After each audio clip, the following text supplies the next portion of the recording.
ભાયલીમાં વીજ કરંટના વિવાદ મુદ્દે સરપંચને ધમકી આપી હોવાની ફરિયાદ નોંધવામાં આવી છે. ભાયલીમાં વીજ કરંટના મામલે સરપંચ અને કેટલાક ગ્રામજનો વચ્ચે વિવાદ થયો હતો, જે મામલે સરપંચ વિનોદ વણકરે કેટલાક ગામવાળા સામે પોલીસ ફરિયાદ નોંધાવી અને ધમકીથી ડરી સરપંચે પંચાયતના બદલે સ્મશાનમાં કામગીરી શરૂ કરી. ગામમાં સ્ટ્રીટ લાઇટના થાંભલા પર કરંટ ઉતરતો હોવાથી એ ગામની અમુક લાઇટો વાયરમેનને કહીને ફ્યુઝ કરીને બંધ રાખેલી.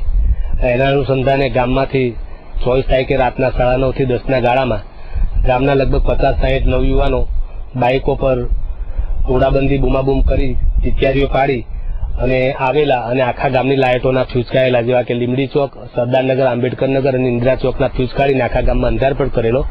ત્યારબાદ એમાંના 4 વ્યક્તિઓ મારા ઘરે આવેલા, મને મા બેનની ગાળો આપી.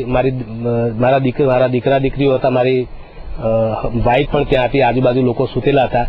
આ બધામાં એ લોકોએ દહેશત ફેલાવી છે અને ત્યારબાદ ત્યાંથી આ આખું ટોળું અમારા પંચાયતના વાયરમેન નારાયણભાઈના ઘરે ગયેલું અને ત્યાં એમની પર હુમલો કરવાની તૈયારી કરતા બાબુભાઈ દેસાઈભાઈએ તેમને રોકેલા અને એ વાયરમેનને લોકો ત્યાંથી લઈ ગયેલા અને ચાલુ લાઇનમાં વાયરો કપાવી અને જે તે વિસ્તારમાં ફ્યુઝ ગાલીને રાત્રે લાઇટો ચાલુ કરેલી. એ બાબતે મેં તાત્કાલિક કંટ્રોલને જાણ કરતા પોલીસ આવેલી અને ત્યારબાદ એ લોકો ઉપર અમારા 5 કે 6 વ્યક્તિઓ પર એટ્રોસિટી એક્ટની કલમ મુજબ ગુનો દાખલ થયેલો છે. હવે મને એવી દહેશત છે કે આ ગુનો દાખલ થયા પછી જો પંચાયત કચેરી બેસવા જાઉં અને ગામનું આ ટોળું એકત્ર થઈ ભેગા મળીને મારી પર હુમલો કરે તો મારી જાનમાનને નુકસાન થાય અને મારી પત્ની અને બાળકોને પણ નુકસાન થાય.